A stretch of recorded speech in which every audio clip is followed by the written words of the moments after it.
Financial Planner. Follow us on YouTube. All right, guys, thanks for sticking around. First of all, today, I really need some prayers for myself and my daughter. She has had tremendously bad luck with cars. First, when she first turned 16, she had been saving up, and for my portion of her present, I helped her to buy a really nice little Toyota. It was inexpensive, it had very, very low miles, and it was the perfect car for her. Within a very short period of time, somebody ran her off the highway, and she wrecked the car at high speed. She was okay, but it kind of set the stage for the next couple of cars that she would get. Just car after car, it's been a total lemon. And, she didn't have enough money to finance a car. And then finally, she did get enough money together after being established with a job. And then, of course, COVID hit and it kind of derailed things. But she ended up getting a car. The car seemed to be good. And then somebody hit her in a hit and run accident. It did some damage to the car. Finally, she just got it fixed, but now she's learned that there's an issue with the piston. It's going to be like $3,000 just to pull the car open and see if they can fix it. And she owes several $1,000s on it. She's making payments to the bank, but she's incredibly despondent. And of course, it's no fun for me continuing to sink thousands of dollars into cars that just end up not working. So please, if you can, keep her in your prayers. If you're somebody who's looking to sell a good quality used car, I might be in the market for one. So with that in mind, let's talk about the stimulus bill. Mitch McConnell has blocked the Democrats' efforts to pass a standalone $2,000 stimulus bill. It's not because he doesn't like Americans or he thinks the Democrats have put more pork into this standalone. It's because they're not adding the other things that President Trump wants addressed, namely Section 230 and voter reform.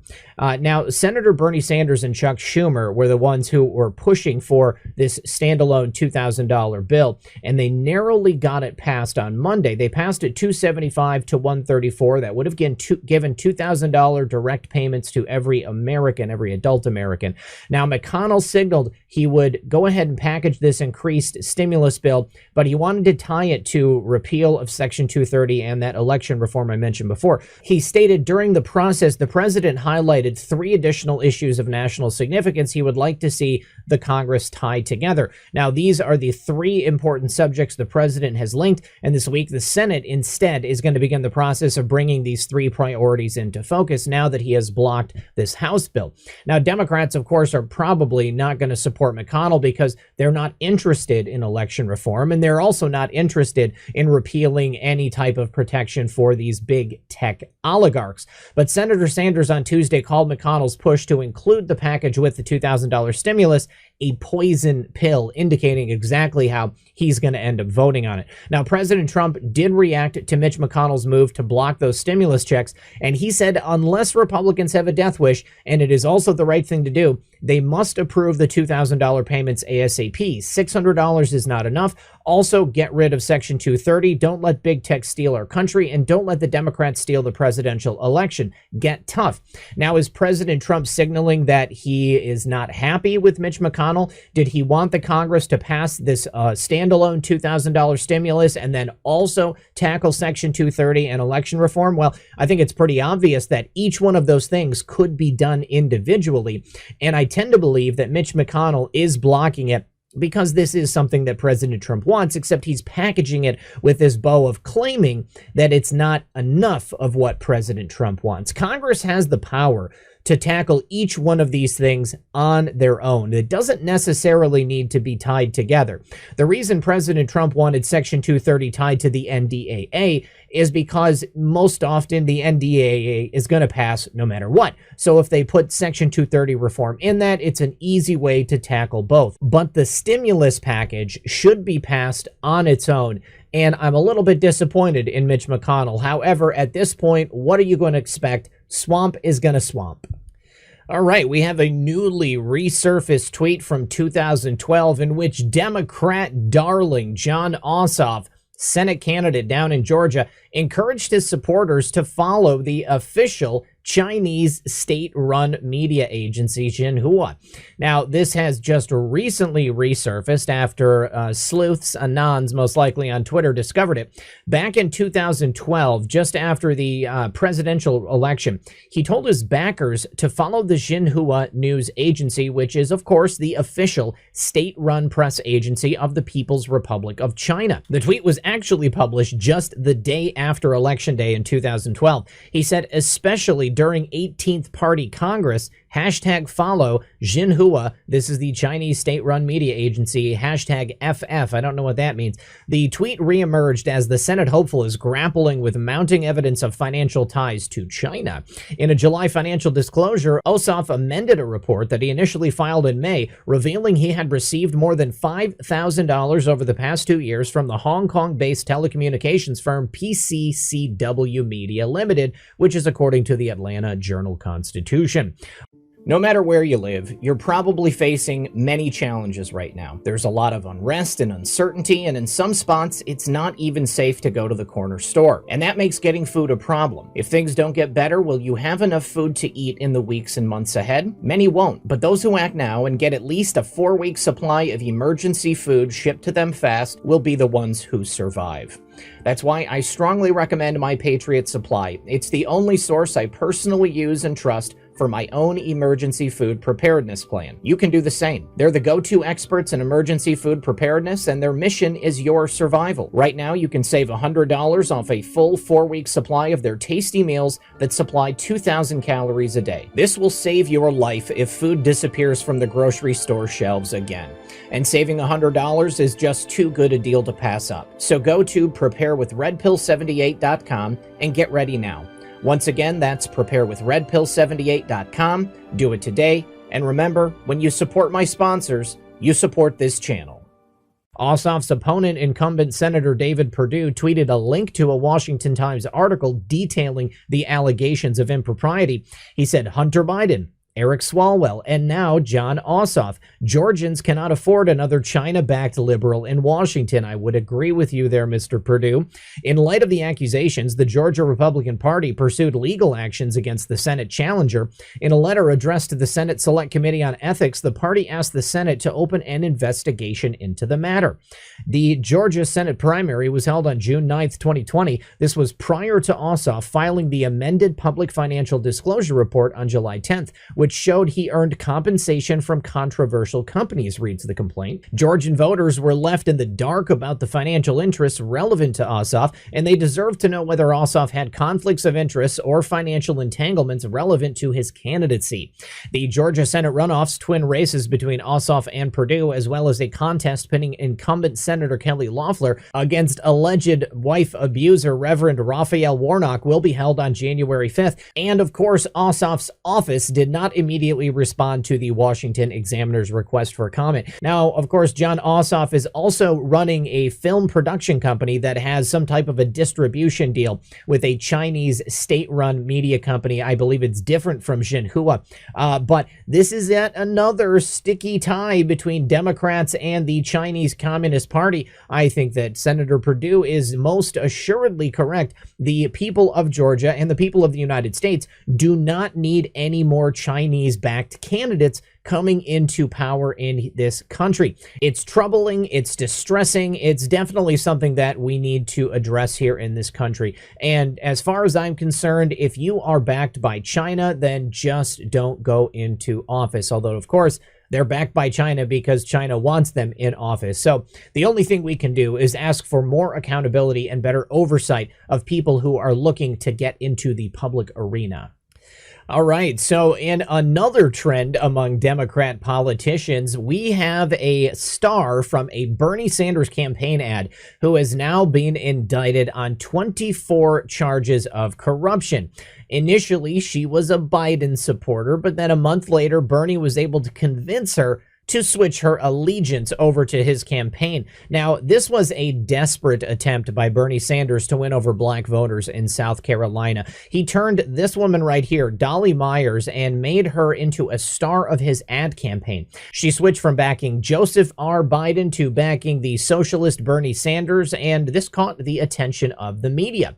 Now, initially, it was reported that a South Carolina elected official who endorsed Joe Biden last month is switching her allegiance to Bernie Sanders in the state's first in the South presidential primary, saying she had viewed the former vice president, whose support in the state is considered deep, as a compromise choice. In December, Myers, who is a corporate lawyer in Columbia — why is it always the lawyers that are breaking the laws — was among more than a dozen South Carolina elected officials to endorse Biden, saying at the time in a release from the Biden campaign that he was the only candidate with the broad and diverse coalition of support we need to win against Trump in the general election.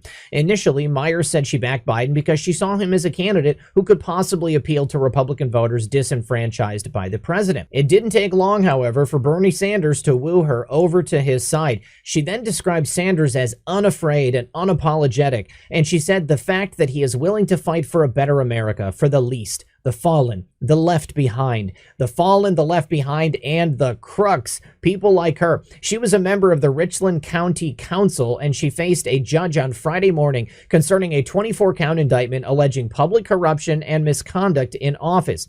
A state grand jury handed down the indictment Thursday against Councilwoman Dolly Myers. Among those charges are misconduct in office, use of official position for public gain, embezzlement, drawing and uttering a fraudulent check valued at more than $5,000, and use of campaign funds for personal expenses. Now, Ms. Myers claimed that she went on a personal trip to Greece, and while she was there, she met somebody that knew about the sewer system, so then she could turn around and have the county pay for the trip as if it was for business purposes. She isn't giving herself enough credit. It sounds like she already knows a lot about sewers. She also traveled to Newark, New Jersey on government funds to seek out Johnson and former NFL defensive lineman Richard Seymour in an attempt to talk to them about an undisclosed topic. We have no idea why the county taxpayers paid for it, but you have to ask yourself, what is it about socialists and corruption and Democrats and corruption, and let's be honest, even Republicans and corruption? It sounds to me like we have a problem with politicians in this country. That's why Donald Trump makes such a good president, because he's not a politician. Well, I'm sure you guys remember the goat, the pawpaw, and the chair that all tested positive for coronavirus. Well, now an Austrian lawmaker has taken it to the next level. And during a session of parliament, he tested a Coca-Cola for COVID infection right in front of his colleagues. And guess what?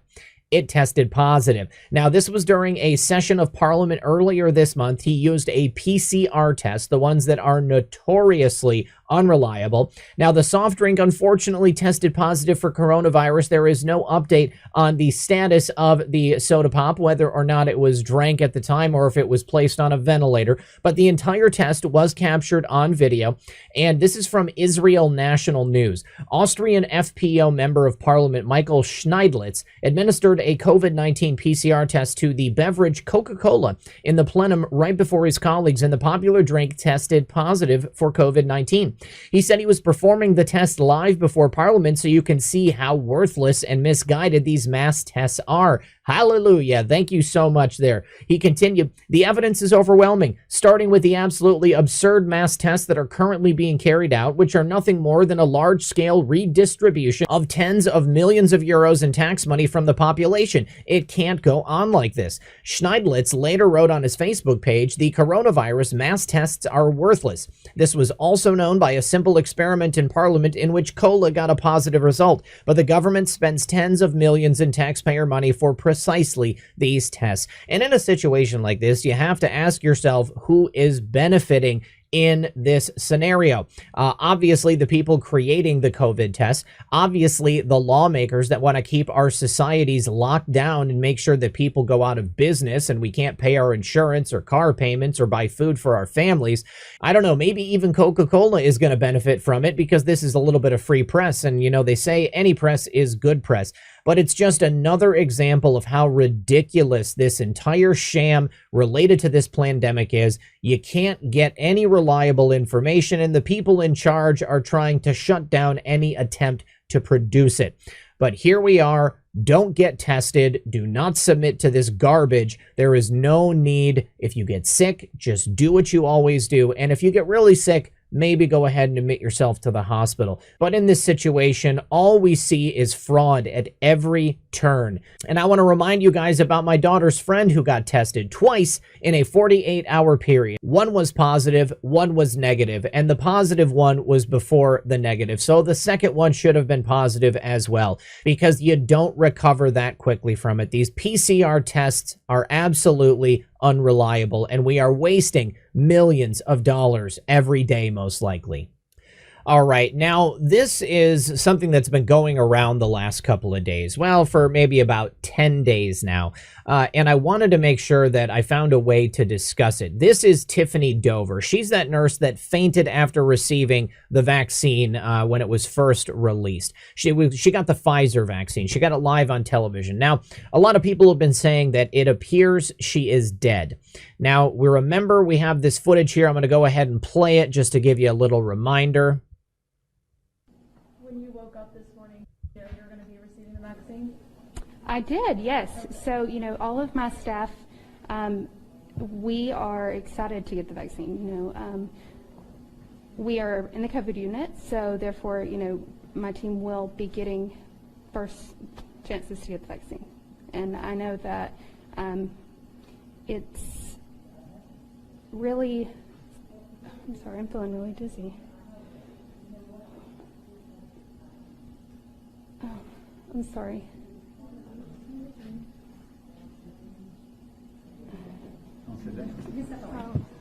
And down she goes.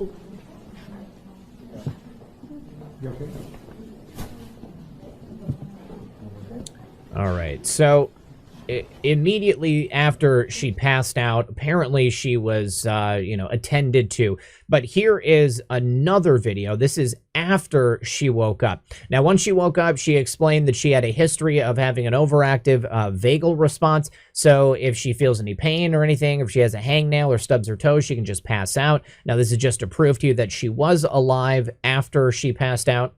I have a history of having an overactive vagal response, and so with that, if I have pain from anything, hangnail, or if I stub my toe, I can just pass out.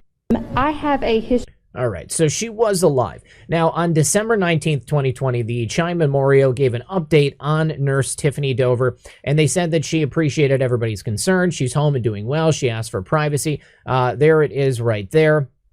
We've got some people commenting there and basically talking about, vaccines and the efficacy of them. Now, somebody did comment in there. Somebody named Bruce Wayne said, "Why in the F is there a death record with her name, age, location, and family members with the same names, either being Dover or Pontus? Pontus is her maiden name. Dover is her married name." Now, here is that vital information. So there's a variety of websites you can go to, and it will show you that there is a death record for Tiffany Dover or Tiffany Pontus. It'll have her names listed, has her age, her location, and then here is her Facebook, just to show you guys that the information is the same. Now, the problem is these websites are the same type of websites where if you type in Adam Schiff arrest, they're also going to show you that Adam Schiff has been arrested. There's a paywall on these websites. They want you to pay either a monthly fee or a one-off fee so that you can get in there and actually look at the real public records.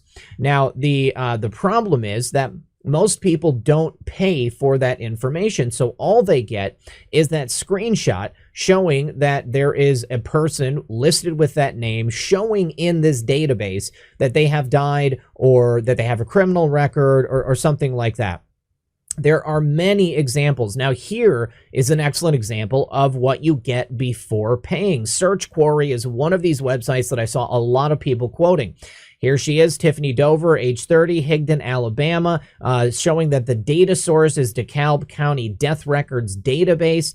They want you to pay $35 for a year, $15 for a report, or $5 for a 7-day trial. However, once you pay, there is no Tiffany Dover or Tiffany Pontus inside those death records. These are the nationwide death records, and there is nobody listed in there. It is a scam. They will show you anyone's name that you want to see in there, and they will pretend that there's a record for them just so that they can get your hard-earned money. Now, Tiffany Dover is apparently alive and well. This is a picture of her wearing a mask, both on a different day, maybe later, and then this is her on the day of. Now, of course, the pictures are taken in completely different lights. She has her hair parted in a different place, but to me, these eyes look the same, and so do those eyebrows. A little bit darker, but she has fairly large eyes, and you can tell where the irises are in both of them. Now, if it was a different light, then maybe we would get a better examination. But here, people are comparing the pictures and saying that it's not her. Truthfully, the only way we could tell is if we had a picture of her without her mask on. Now, the fact is that based upon this website alone, we cannot accurately say whether or not Tiffany Dover is alive and well. The reports are that she is. She appears to be active on social media, and there is someone who's doing a GoFundMe to look into the story of whether or not she is alive. And this person right here says that this message from the hospital is exactly the sentence their kidnappers in Asia told my friends and authorities searching for me.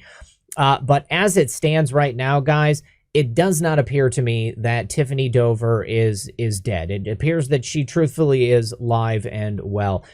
So I just wanted to put that out there and let you guys know that in circumstances like these, it is very important to make sure that we're getting the accurate information. There are death indexes out there that you can use to look people up, and of course, they can be edited. That is very, very possible. But in these circumstances right here, I think it's premature to say that Tiffany Dover Pontus is no longer with us.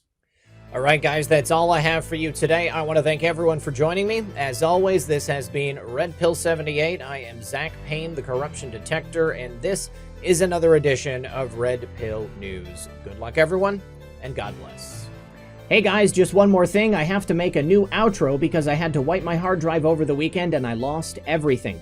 Thank you so much for following me on all these new social media platforms, but the easiest way that you can find my work is to go to my website every day, redpill78news.com.